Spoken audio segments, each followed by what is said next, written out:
For that split second, when you look down and saw the 179 or whatever it was, you're like, oh my gosh, I'm a test pilot because I've never done this before. Yeah, and I don't know if anyone out there is going to believe it, but I literally, my reaction was my first of all, my stomach just, my stomach just went into my throat because I don't want to say you were in shock, but I'm like, I looked and went, I'm like, it's 179. I'm like, I'm trying to register it going, wait, is it 169? Did I just see 179? I'm like, all I wanted was 170.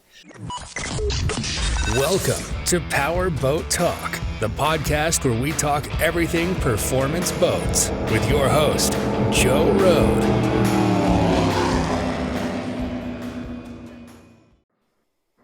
Hello and welcome to Powerboat Talk. So today I'm on with Jim Schultz, who is the owner of the Factory Billet 51-foot Outerlimits boat that recently went 184 miles an hour at the Lake of the Ozarks Shootout, which set the new record for the fastest V-bottom ever at that event, which is really spectacular in itself. But what's the fantastic thing is that he did it in a 3/4 mile course when the old record was on a mile. So it's a pretty amazing feat. So yeah, we're here to talk to Jim and get to hear about how they did it and talk about his boat and get to know him. So thanks, Jim. Thanks for coming on with us. Oh, thanks for having me. How are things? Have they settled down a little bit? I imagine you guys kind of really set the world on fire for a few days, you know? Yeah, we absolutely weren't expecting for it to do what it did. I'm always a little apprehensive of everyone asks me what's the number we're going to try to do. We've always been, we've done the shootout for 6 years now, and we came out the first year after about a 5-year build of developing all the technology in Factory Billet. I believe I think we did 161 back in 2018. We were very happy with it back then. That was a pretty quick speed for such a big boat, and in the 3/4 mile. We always knew the ultimate goal that I never wanted to jinx it, never really wanted to publish it, because you go and you publish it and you don't get close to it, and then there's a lot of negativity around it. So I've always kept it close to best. Every year we keep saying it's going to be the last year we're going to do this, and every year we get through the event and it's never the last year. But anyways, this year I was bold enough to say that, hey, we're going to hit 170. Now, if you think about it, the transition between 2018 and prior to this year, we've gone from, basically, I think it was 162. And we just kind of dabbled around that number, getting a little faster every year, 1 or 2 mile an hour increments, and ultimately ended up being the fastest we've ever done in that 3/4 mile was 166. Every time we make the run, there was always a little anomaly. Even though the boat's rock solid, runs straight. I mean, the running surface is spectacular. The CG in the boat's spectacular. It's really a great running boat. But we always, we have a ton of power in it. But there was always a little something that it would stop pulling towards the end, and we were just, we're messing with different boost controls, and the boat, which we'll get into, is. There's a lot of technology in this boat that's not in any other boat in the world, for that matter. So we're always playing with these little anomalies, let's call it. So last year when we did 166, we did 166 about 2/3 the way down the track, and it didn't pull anymore. And we were low on boost. We were about 10 pounds low on boost that it backed down on us. So we knew there was a lot more, not really realizing how much more, speed-wise, we know how much power-wise we have. So we were bold enough to say this year we're going to hit 170. We went out there on Saturday, and we ran 162, which was very disappointing. But come to find out, we had a linkage situation in this boost control that actually failed. So we're running in the mid 30 pounds of boost with these big turbo motors, and we finished the course at 20 pounds of boost. So we knew it was down on power. Due to the boost. So we went back. We said, hey, we're not going to run anymore on Saturday. Let's go back. Let's regroup. Let's figure out what's going on. So we just made some tweaks. We made some changes. We run these servo motors, that are out of the F1 cars that we actually use. The F1 guys use them for the valve train to control the valves rather than the valve springs. Oh. We're using, a hybrid version of that we're using on the turbos themselves versus, typically people are using, big heavy springs to control the wastegates in them. Mm-hmm. By having those big springs, the big horsepower motors, they turn to an on-off switch. it's very uncontrollable power. So we've been working for years on these servo drives that control this boost. So what we made some configurations, a bunch of programming things. We had an actual linkage that came apart. It's always down to a 5-cent screw. Typically, stops you from running fast. We made a couple changes, and here's the fun part about that boat. Here you got a boat that's close to 6,000 horsepower.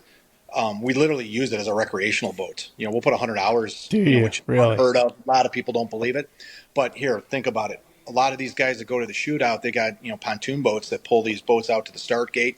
They finish it, the pontoon boat pulls it back or what have you. We literally leave the shootout and we run down to Camden, 30 miles down the lake with the exact same boat, right, back and forth. Unbelievable. All weekend. So you think about that, it's a pretty resilient boat. Very unbelievable. Very, the endurance, reliability is crazy. So, anyways, we made a few changes, and we're riding back, to the shootout, and we leave early in the morning, for the no wake restrictions and stuff, and we have 5 people in the boat, just bringing a crew with us, and the changes we made the night before, I'd never felt anything like that before.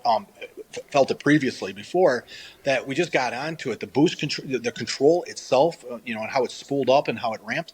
We ran it up to 155 with 5 people in the boat, like we've never felt before, and we're all like looking at each other, going, "I think we got something here. This is just crazy." So, we prepared, we set up. Typically, I like to be the first or second boat for the morning to be, to run to get the coolest temperatures and the calmest course. We were a little late getting out there. So I think we sat out there for a good 45 minutes before we actually ran. The good news was it was a cooler day.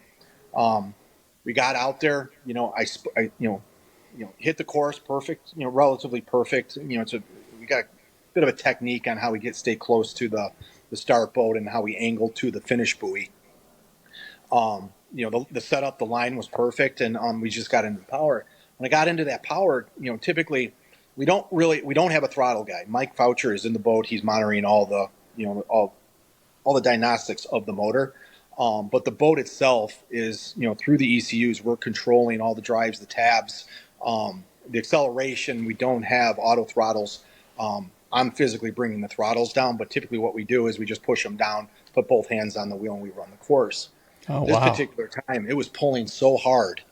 We were in unfamiliar water, right? So no pun intended. It was pulling so hard, I kept my hand on the throttle for a while, and we use 3-speed gearboxes. It's a very rare thing that's all controlled electronically. So we get the boat on plane. It shifts from first to second at 20 miles an hour, and then we go through the gates in second gear, and at 100 miles an hour, it'll pop to third gear. When it hit third gear, if you watch the videos, you'll see about, I want to say probably a couple hundred yards down the course, you'll literally see it shifting gears, and a second rooster tail pops up. And that's literally with it hitting third gear, which is never done before. And I had to put my hand back down to the throttle because I don't want to say it threw the boat, but it was so violent, and it just kind of, I don't know, pushed the boat over a little bit that it never did before. It settled down. The boat handled it fine. Put the hands back on the wheel. And here's the fun part, that I'd never think in a million years I would ever say this to anyone. I got about 2/3 of the way down that course, and I looked down, I saw 179 miles an hour. Granted, now think about it, we're doing 166. It's the fastest we have ever gone. And the biggest thing with going that fast in a V-bottom, it's not necessarily how fast you're going, it's how you're going to slow the boat down, right? We do extensive testing. It's always a couple mile an hour increment, that we're always going faster. So we know what the boat does at 166. I'm pretty confident at 168 or 169. Sure. It's going to handle the same. I looked down, saw 179, 2/3 down the course. My reaction was then at that point, I put my hand back down to the throttle, not to make sure I was going wide open, which another part of the story was we weren't even wide open. We had about another inch of throttle that because it was running so well, I didn't push it all the way. Came to find out that, let me regroup here. As we're going down the course, about 2/3 of the way down the course, when I saw the 179, my instinct was not to try to go faster. It was like, I'm going to start slowing down before I actually finish. hit the finish buoys, because it's not about going faster. It's like, what is this boat going to do when I go to slow down? If you don't lay that boat down nice and smooth and easy, right down on its keel, right on that V-bottom, you can get it to where all of a sudden you feel a little, it's not chine walk, it's just you're laying the boat kind of down on its side. And at 100 and previously at 166 miles an hour, and now we're doing 179, if it doesn't land perfectly nice, square and flat, you want to get back in the power, make it happy again, and then do it again. And I'd say 9 times out of the 10, we slow down real nice. It's not an issue. I've had it a handful of times to where we had to get back in the power. At that time, when I put my hand back down on the throttle, right, I never pulled out. I never slowed the boat down, but I actually realized at that point we had more throttle. I never pushed it all the way down because it was accelerating so fast. I took my hand off the throttle before we were actually wide open. I'm not saying there was that much more, but it definitely wasn't wide open. We never pulled back out of it, went through the gates. The boat slowed down absolutely perfect. No issues there. And then it was just a floodgate of texts. We must have gotten 100 text messages within the next 30 seconds, announcing the 184, which, Mike and I are looking at each other just like kind of dumbfounded that, like, oh my God, we're finally here. This boat just, not that we beat the kilo record. I'm not sitting here saying it's the kilo record by any means, but come on. The kilo record's 180 mile an hour, and you can have 3-4 miles to get to that speed. We just did 3 mile an hour faster than 3/4 miles. So, that was pretty much the run right there. That was kind of the experience. That's amazing. I can't even begin to tell you what the emotion is. It's like it's very nerve wracking. At the dock, it's very nerve wracking. Idling out to the track, typically all the butterflies and all the nervousness goes away as soon as you start driving the boat in the staging area. But that exhilaration at the end, it was like, oh my God. Here's another fun fact: is when we went through those gates, the boat never stopped pulling. It was pulling all the way through the gates. So I'm not going to go and throw other numbers out there, but Mike and I basically looked at each other and said, there's no way we're giving up at this point. I said, we know for a fact there's a lot more speed in this boat. And now that we know what it's capable of, we know it's slowed down fine at 184 miles an hour. Right now, it's going to be we're going to do our homework, and we're going to get into those gates quicker. We're going to accelerate quicker, and come next year, let's see how much we can improve on that. I'm very, very confident we can absolutely improve on the number. That's just amazing. But you said the tweaks, like just some little tweaks, like you got the boost back to where it was. You had to be playing in your head all the way home. Like what exactly? 20. We're talking 20 miles an hour. That's crazy. Oh yeah. It was the algorithms. So we've got you got two huge big blocks in this boat that are all we got 4 88 millimeter turbos on here. Running huge boosts, huge power. But these servo controls, you got 2 on each motor. Both of those servo controls are talking to each other. And previously, when we would ramp on here, one motor would always load before the second motor. So what we would end up getting is one motor would spool up, and then the other motor would be lagging behind. So what we did is we built some technology and just some communication to where we have a master motor that pulls the boost, and then the second motor then follows that boost. So if the left motor has an anomaly, and let's say one of those 2 servo motors drops some boost, all 4 servos are gonna follow in kind. Okay. So what we did was that night before, we're like, you know what? Let's just stop. Let's stop. We got too much technology almost, right? Let's stop the motors talking to each other, and let's just control and even the control between the 2 servos on the same motor. We're gonna let the servos do what the servos are gonna do independent of each other, right? So if we happen to have one that didn't function properly, the other 3 are going to function properly. And the thought was, right, because we always had one servo that was doing something goofy that drove down the other 3. Once we severed those relationships, all 4 of them worked absolutely perfect. So we had too much technology is ultimately what I feel it's down to, because they work absolutely flawless all the way down the course and all the way back. When we took it back to Camden, we kept playing with it. And quite honestly, when we had them communicating with each other, the one would still lag. You're building boost. That other motor would it would stay close, but it was always a few pounds behind the other motor. Once we severed the relationship, both motors spool up I mean, within a pound of each other, all the way up to, the course, we were pulling 35 pounds of boost on that course at roughly just shy of about 3,000 horsepower motor. Cool. Now, real quick, so what size are the motors? There's six. Mike's the motor guy. I think they're 605 big blocks. Okay. Now you're talking about servos. So basically, I mean, I always know, like you talked about the wastegates where they use the spring. So that's basically their boost controls that way, right? But they're electronic, and they actually use a servo motor. That's how they actuate. Yep, the servo motor's moving, up and down, and instead of a spring controlling it, we're literally moving that gate up and down based upon a servo motor. Yeah. And like I said previously, it's the exact same technology that the F1 guys are using in valve train. So, we're going, it's like, well, hell, they're controlling all the valves of those, huge RPM motors that they got to be absolutely right on the money. Otherwise, you're eating valves and blowing up motors. So what we're trying to do, and the only real difference between what they're doing and what we're doing, we're sending these servos on the, super hot, on the hot section of on a turbo. Okay. So we're seeing a lot more heat than what the F1 guys are seeing. But the changes that we made did make the difference. Plus, coming next year, we're looking to get those servos off the hot section and relocate them, just to kind of expand on what we've learned this year. Yeah.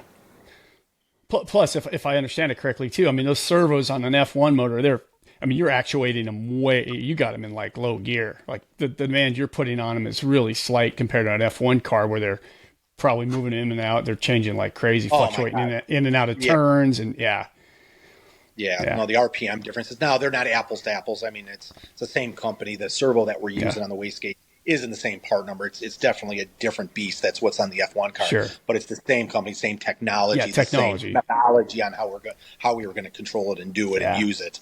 But I mean, if it's a dependable part. I honestly think there was nothing wrong with the part. It was really down to just learning on, how these work and, what they like and what they don't like. Yeah. So something when you had them working all together, something was counterproductive, or for some reason it was, not letting them function the way they did when they're independent. So, but that's cool. Thanks for sharing that. I appreciate that. And, like you said, to start with, like you've had all these runs and there's always something, right? There's always something. I was just talking to a guy, my last episode, he does a lot of top fuel boats.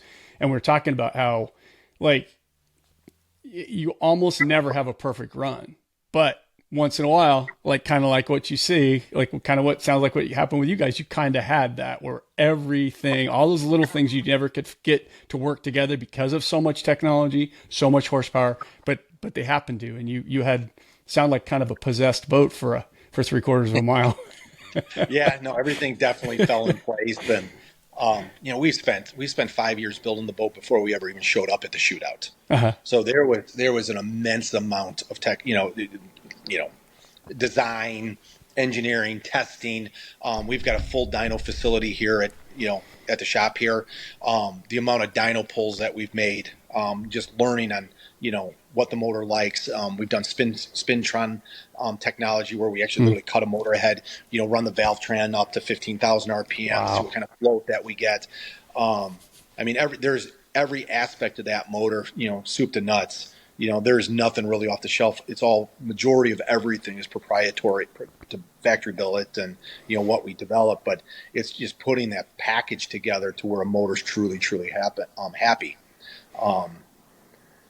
And finally, all the hard work for almost a decade, between the build and the last 6 years we've been running it finally, all the pieces kind of fell together. We knew we had it, just never experienced it up till this point. Yeah, cool. Now the tricky part is don't touch it. Don't out trick yourself again, right? You can't do that though. Come on. Motors are already out. The motors are already out of the boat. They're back in the R&D department, and we're already looking to change that boost control around and make some other little changes here and there and see what we can do. Yeah. Well, that's the nature of the beast with you kind of guys, man. Yeah. The one thing I don't think we'll ever do, I don't think I'll ever mess, the running surface is so dialed in. That I don't think we would ever touch. Plus, we're very, very careful with the CG of the boat.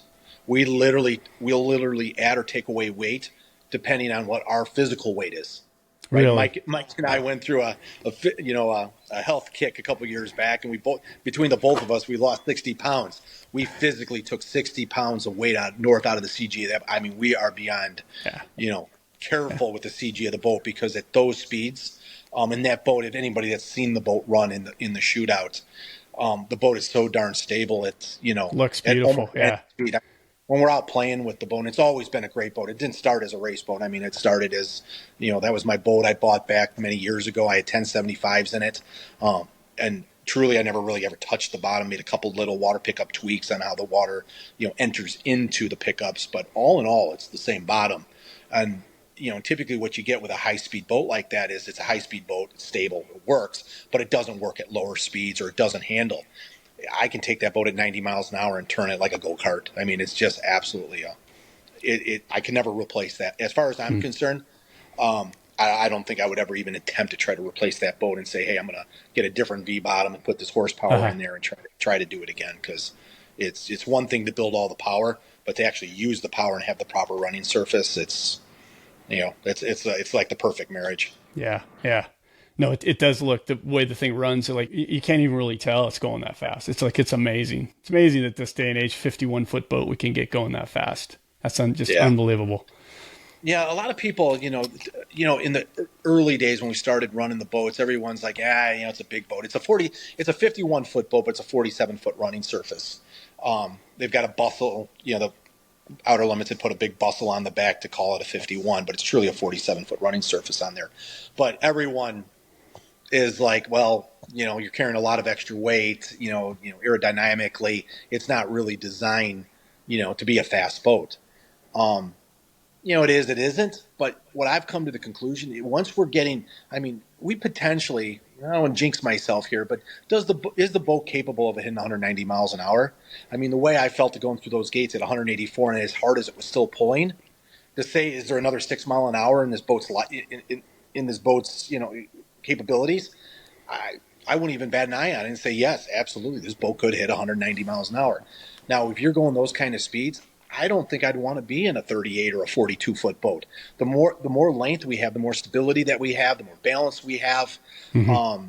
I think now at this point it was the right decision to use a boat this big, just for the sake of when we get a crossbreed, when we get a little bit of a wake, the boat recovers a lot better because of the size and the weight of it. Mm-hmm. Yeah, great points. I think I was trying to figure it out, but I saw some old post somewhere on the internet, but I guess, does the boat have 6 drives still? It has number 6 drives. Yep. Now you go take a look inside the 6 drives. There's nothing stock inside of them. The gear sets themselves are the Mercury gear sets. But we do a lot of technology to those gear sets. There's special coatings on them. We X-ray these things. There's a lot of technology that goes into how we actually run the gear sets. And then furthermore, all the cast parts, all the internal bolt-in parts have all been remanufactured out of 4140 different type of super metals. Because if you think about, the sheer horsepower. The number 6s were, I don't remember what it was. They were rated up to 1,200 horsepower.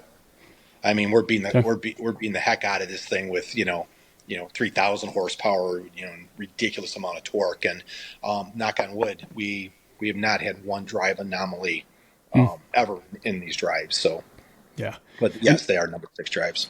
And I saw on your website. That's something you guys do, right? You guys offer a drive service, and you'll do this for customers. Yeah, and our clientele, it's a very unique clientele. We're not looking to just rebuild anybody's number 6 drives. That's just apples for apples. We like our niches to work with other guys that want to go fast. For example, the Parvys and Black Thunder that ran 166 the day before, we did their drives for them. We helped them out. Okay. So those are the type of relationships we like to build. Is to build the guys that have the big horsepower, that understand that they need something more so than what stock is. And those drives, what you pull them? How often you pull them down? Like once a year? You pull them down after the event? about once a season, we'll bring them down. We'll, like I said, we'll put on drives, we'll put 50, 75 hours on the drives. Pretty much same with the motors.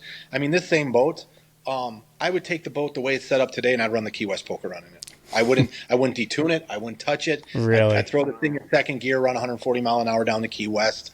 I wouldn't touch I wouldn't touch the setup at all. I'd run it the way it is, and I'd run it right back. Yeah. Truly, these motors, are really expensive motors. But if a guy that wants to use his boat in comparison to our competitors, if you look at what some of the, the bigger horsepower competitors are, when we're talking 1,700 horsepower, 1,800, these guys are, if you're lucky to get 10 hours on them, right? And you're rebuilding these things. So, with our motors, 75, 100 hours in between rebuilds, all of a sudden, what is perceived as extremely expensive motors, it's not a fraction of what it would be if you bought the competitors with all the rebuilds. Mm-hmm, mm-hmm.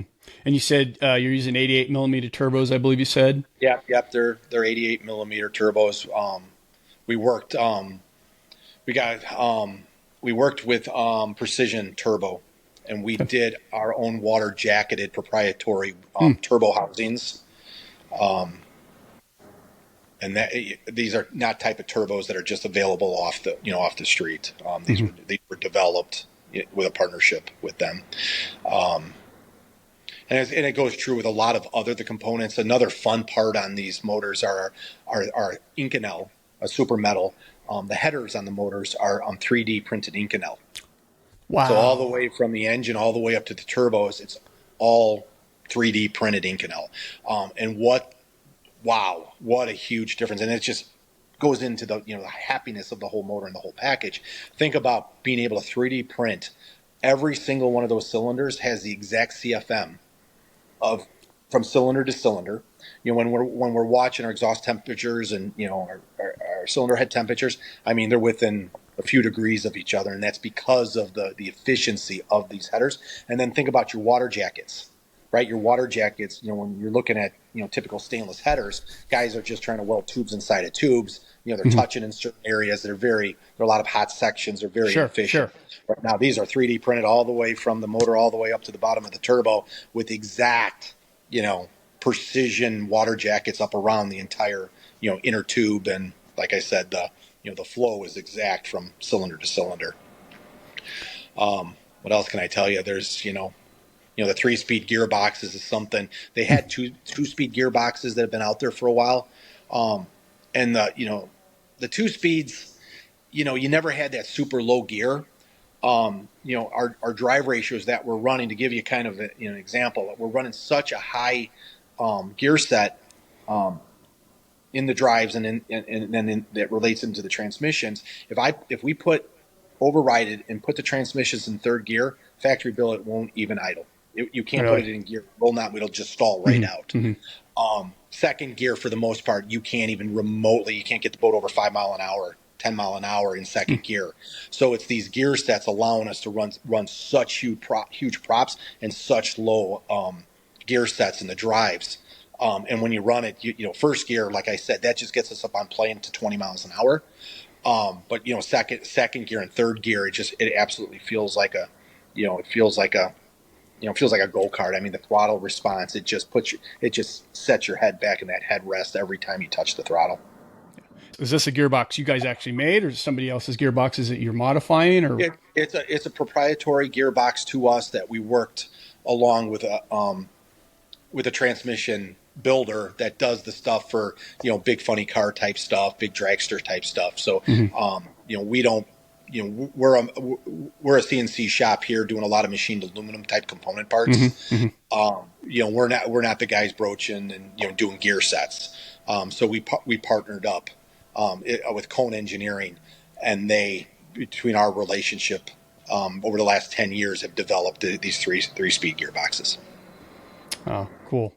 And did I see somewhere you guys, the Parvys, have these too? You guys had some in their boats or at some point? Yep. So we helped them. We built their drives for them, and they're running our 3-speed gearboxes as well.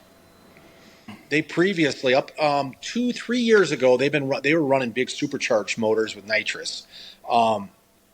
They transitioned within the last 2 years, and they switched over to turbos. They're still running nitrous, where we're not. but they're running our gearboxes and running our drives.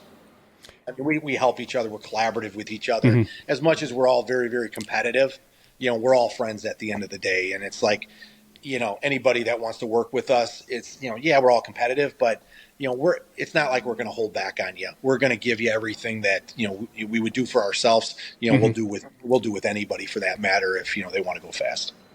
Yeah, it seems like a really close-knit group of guys out there at that event. Probably because it's so unique, and I mean, all you guys, you kind of roll the dice for that one event every year, so it's a unique group of guys. Yep, it's definitely an experience, and yeah, I interviewed a couple nights ago. I interviewed Mark and Thomas Weigel, the Tough Marine guys. Sure. And yeah, and when they brought up your run, and I swear they were more excited about your run than their run. Literally, they were like, Mark went on for a couple minutes, like that was unbelievable, and it was a bad day, and what he did with that boat, people don't understand how much, people don't understand how fantastic that run was. Like he just went on and on, so it was pretty cool. That's what makes it so fun to hear stuff like that. I mean, it's. Like I said, it's competitive, but we're all friends. We're all happy for each other. We're all, don't get me wrong. We're bummed out if we're not going fast, but you know what? When our counterparts are going fast, we're genuinely happy for them. So that's awesome to hear. Now, would you mind sharing like what size propellers and what kind of propellers you used? They're Harding forged props. It's terrible of me. I don't know the pitch and size that Mike ran for the shootout. We'll have to do that on a follow-up. That's okay. Call. Yeah, that's okay. Cool. So then tell us about how Factory Billet, like how'd your story get started in boats, and where'd Factory Billet, how'd that come along in your life? Okay. I've been a boat guy my whole life. I'm more of a water skier, slalom guy. I started skiing behind MasterCraft boats when I was, 5 years old, and always been in the marine segment. In my 30s, I started a company called Geremarie. Geremarie was a CNC type shop, ended up partnering up with MasterCraft. All the aluminum machine cool parts that you see, the towers, the speakers, the throttles, the dashes, the handles, any part made from aluminum on a MasterCraft boat's designed and engineered by Geremarie, our company here. That was kind of the catalyst of, we're in the marine segment, we're doing it. I want to say in 2005, I've had MasterCrafts my whole life, skiing my whole life. In 2005, I've always wanted to go fast boat. I always wanted something that was, a Lake Michigan, type boat, something 40-foot range that, back then, if I could go 90 miles an hour, that would be absolutely, spectacular. So I started with a fountain. I had a 42 Lightning with the 525s. And I had that for a couple years, loved it, boated like crazy. I even to this day, I got to tell you, that hull, it's like I always go back to that. That was one hull that was so responsive. No matter how you trim that boat did something, right? I hand it to Reggie and what they built. That was a spectacular running boat. Then from there, I built a relationship with Cigarette, and I went to a 39 Unlimited Top Gun. Met Skip, Braver, and just started. It was a fun relationship. I went down there to buy a boat, and he saw what I could do with billet, and he goes, "Well, you don't need to buy my boat to build the billet parts." I said, "Well, I want your boat, and I'll still do your billet parts." So to this day, all the machined aluminum parts on Cigarette boats comes from Geremarie.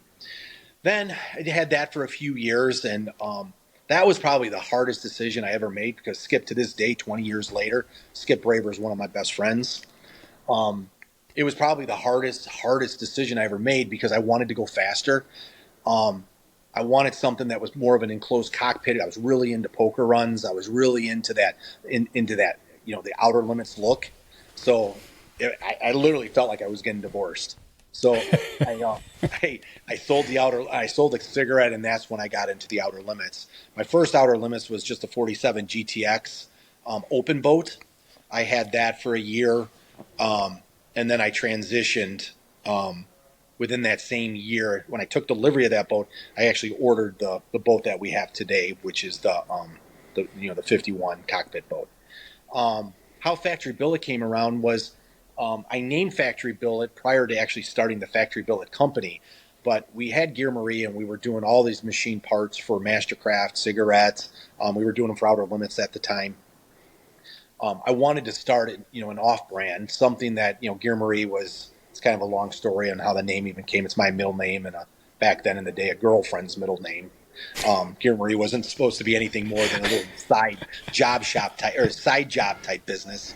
So Geremarie turned into quite a big operation. I wanted to get something that was more marketable, more brand wise, and we came up with Factory Billet to not only sell marine parts, but back in the day we wanted to build parts for Hummers and any kind of cool machined aluminum part.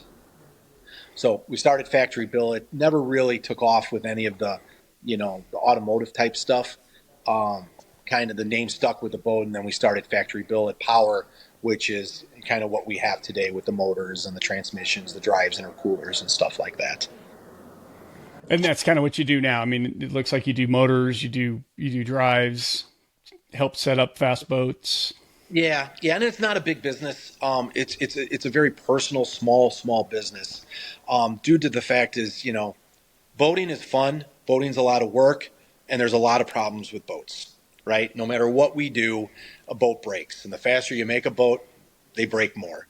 So our forte, what we do is we only work with guys that truly understand what they're getting themselves into. So we're very, very selective on, who we work with. We really got to work with real good, if you're an engineer, you're good right out of the gates. But you got to have a good mechanical background. Because the boats are going to have problems, and people need to understand that when we're running at these types of speeds, that this isn't a boat that just is maintenance free. And it's going to take a lot. It's going to take a lot of work, a lot of technology, a lot of money, right? Yeah. And you should have started with the other one first. A lot of money. I was trying to be. I was being polite. I was just being polite.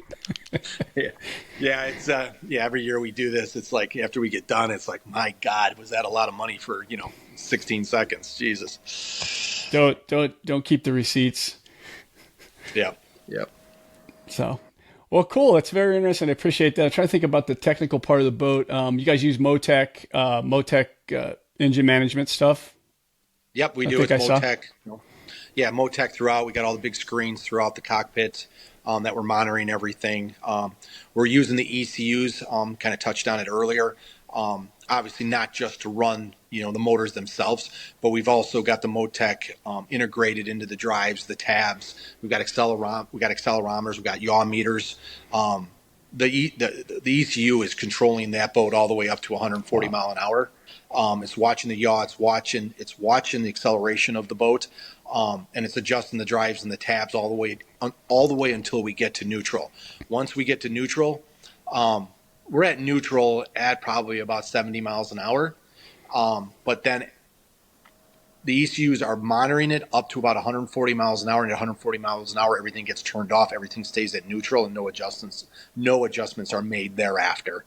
And that's more of a safety protocol at that point. So there are no anomalies that something goofy happens at now at 180 miles an hour. Yeah. But yeah, it's the level of technology that's in the boat. And furthermore, the ECUs are controlling those 3-speed gearboxes as well. That's all electronic on the fly. It's watching RPM, it's watching forward GPS speed, and it's watching the accelerometers, it's watching acceleration. All three of those got a mesh, and then it switches gears. But it's all seamless. You don't even really know that it's happening. It's just you look down, all of a sudden you're in second gear. You look down, all of a sudden you're in third gear. You really, up until this last run, this was the first time I actually felt it hit third gear, and it wasn't that I heard a clunk or I heard something mechanical. I physically just heard you hear the acceleration, but it was actually like the wash, like we touched on. If you watch that video, you literally look at another rooster tail when it hits second gear, like when you hit second gear, third gear in a car and it squeaks, it squeaks chirps the tires. It did literally the same thing in the boat. Yeah. I'm really interested to go back and look at that closely to see if I can see that. And so I'm sure the way Motec's a very advanced system, but I'm sure you had to do a lot of through the years working with them probably to make this stuff all work. Work with the transmissions, work with the drives. I'm sure there's a lot of figuring out to do on that stuff. Yeah, Mike Foucher, he's the guru. He's the guy. He's the mad scientist behind the actual engine package. And then we have a Mike Foucher, Mike Foucher and Matt Foucher. They both came from Rhode Island, and they didn't know each other prior to actually meeting up. But Matt is the gentleman that actually assembles the motors. Mike is the guy that's the mastermind that's behind electronics how you package the entire motor. What valve train are we going to use? What cams are we using? What compression ratios? He's doing the science behind it, along with all the programming of the ECUs. Plus, we have some John Reed is the gentleman's name that is a consultant. Doesn't work for Motec, but he is a programming guru as well. And between Mike and John, they're working all the algorithms and all the tech, all the programming that runs the boat. Gotcha. Cool. So I'm sure you're already thinking about next year. So nothing major, just sorting some things out and trying to replicate what you did this year. Yeah, we've got a lot of homework to do. We're in uncharted waters, let's say, at this point, because 18 miles an hour faster than we've ever gone before in the boat. Right now we're talking, how much faster do we want to go? So, we're going to be looking at the setup. Not that there's a lot of changes to make to the setup, because like we spoke to earlier, we're not going to change anything with the running surface or the CG of the boat. But what we're going to do is we're just going to make it, as robust as possible. We are going to dial in that, the wastegates finally on how these are going to be finally configured. So, we can just check that box and move on. There's so many aspects of the motor we never pay any attention to. We want this, this boost control to be one of those boxes that, hey, remember when we used to have all those problems? We haven't had problems with that years. Yeah. Right. Yeah. So that's where most of our focus is going to go. And this year is how we're going to, re-rig, repackage, those servos. Yeah. But other than that, I mean, we still have a lot more boosts. We can just press a button and throw into these motors. The motors are capable of more RPM. The motors are capable of a lot more horsepower and boost. So there's no limit. It's not like we're, up against the wall and we're plateaued and we can't push it anymore. Mm-hmm. We get that boost control under control, no pun intended. And we'll, just go out there and just make sure the boat's happy and, just keep clicking and giving it more power and, Yeah. But then we all gotta decide at one point when is enough, right? Because my kind of I said this year, like I said, I never gave a number before. I literally said if I hit 170, I'm done. I don't need to go any faster. Now we did 184. Now my number's 190, and if I can hit 190, I'm going to tell everybody, okay, 190 is 190. I'm done. Yeah. But we'll see what happens when we hit 190. It was so interesting when you're explaining your run. For that split second, when you looked down and saw the 179 or whatever it was, you're like, oh my gosh, I'm a test pilot because I've never done this before. Yeah, and I don't know if anyone out there is going to believe it, but my reaction was first of all, my stomach just, my stomach just went into my throat because I don't want to say you were in shock, but I'm like, I looked and went, I'm like, it's 179. I'm like, I'm trying to register it going, wait, is it 169? Did I just see 179? I'm like, all I wanted was 170. And literally my hand went down on that throttle and I was literally at minimum a football field and a half, maybe 400, 500 yards away from those finish buoys. And my first reaction was to pull out of the speed, pull out of the throttle, start slowing the boat down. We're going way too fast. And I don't know what this thing, I'll never say we're going way too fast. We're going way fast for uncharted, unvalidated speeds. And I don't know how this boat's going to slow down. So that was my first reaction. But hey, we ripped the Band-Aid off. The boat slowed down at 184 like a champ. I mean, you watch that thing down towards the end of the course. It didn't bobble. It didn't do anything. It slowed right down. It was absolutely happy. So now at this point, if we, can we get another 6 miles an hour out of this boat? I don't think that's going to be a problem at all. Yeah. I think be honest with you, I probably could make a few more runs this year and we probably could hit that number. Yeah. I don't know if you've thought about it, but you've got to be so happy that you didn't pull the throttle back. Because you probably would you would have been so kicking yourself, right? Well, here's another fun fact, right? To answer your question, absolutely, right? And I don't think everything happened so quick because if you think about it, you're taking your hand off the wheel, you're putting it down at the throttle, you're looking up, you're trying to make a decision. I was already at the buoys, right? So it wasn't like I was really going to pull out, but that was just the mindset. That was the millisecond that I had. That was the thought. But here's the fun fact. Parvys ran 166 the day before, right? If I would have run 167 Saturday, we're done. We're not going to run again. Really? We've got the V-bottom. We got the new record. We've got our new personal best. We would not have run again. We would have never known. Wow. Right? So it's like all the puzzle pieces fell in place. Hey, we had a problem on Saturday. We ran 162. Parvys, I mean, these guys are all high-fiving that they finally beat us, I heard there was a very exciting dinner that they all went to, and we're like, all right, let's go regroup. Let's rethink this out. It's not happy right now. We actually had some screws come out of the linkage on that boost control, and we're like, you know what? We're not going to run to the hardware store. And we're not going to try to fix this at the dock. Let's just, we just run aspirated back down to Camden. Actually went down to Big Thunder, put the boat back on the trailer, never took it out of the water, just left it on the trailer, made our changes to the boost control, and we literally didn't even test it. It was dusk, it was already late, and it's real difficult to test that boat out in the Ozarks with all the other traffic. I'm fine running that boat up to 140, 50 miles an hour in choppy water, but any faster than that, you're taking your life in your hands. So we never even tested the boat the night, on Saturday evening after we made the changes. And like we said previously, got up Saturday morning early and started running out to the shootout with, 5 people in the boat. And, just touched the throttles and, we were up in the mid 150s, like it was nothing. And we've never had that acceleration like that before. So we were excited. Yeah. It all, like we said, it all worked out. Yeah. And then you just had to go back and you just literally rip the heart right out of the Parvys. Yeah. We took the wind out of their sail, I think. Poor guys. Yeah, one other thing. So did for even a second though, when you heard the number, did you for like even 1 second go, wait, that can't be right? Well, I know, like I said, whatever. I can't factually. Oh, because I guess, yeah. I saw the 170. Yeah, that's true. And I know for a fact it was pulling all the way through. Yeah. And here's another, fun fact of the boat. Our mile per hour in our boat, it accelerates so fast, the GPS doesn't register as fast as the boat's actually going. Can't keep up. It takes time for the baud rate to get caught up. Right? Sure. That's another tweak we're going to make. Motec has got a new sender, new GPS head that's, the repeat rate or the baud rate's faster. So we'll be able to see the real true time versus the radar gun.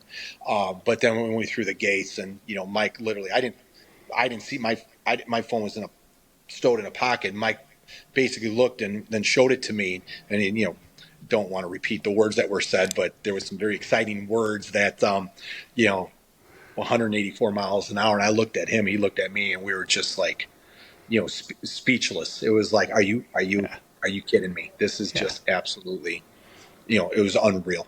Yeah. Well, that's awesome. Good for you guys, man. That's because I can't even imagine over the years how much blood, sweat, and money and tears, and so that's awesome that it all came together. So congratulations, and man, thanks for talking to me. Thanks for so much information. It's really cool. I appreciate it. I think I told you beforehand, I'm a gearhead. I like to know how people, I've been on small boats my whole life, so big boat like that, how did you get it going that fast? It's just so interesting. It's amazing. The technology and the hardware is just, it's amazing. So thanks for sharing all that. I really appreciate it. Oh, I appreciate it. You need to make it out to the Ozarks next year, and you can see it firsthand. Yeah. I'm going to try. And you guys are on I think you're on Facebook, Instagram, Factory Billet. So if people want to follow you and see all your stuff. So, all right, great. Well, thanks again, Jim. I really appreciate the time, and good luck with everything. And hopefully we'll talk again soon. Yeah, sounds good, Joe. Thanks for having me. All right, take care, man. Thank you for listening to Powerboat Talk. If you like what you've heard, please head over to Apple Podcasts and give us a 5-star review. For more Powerboat Talk, follow us on Facebook or Instagram, or visit our website at powerboattalk.com.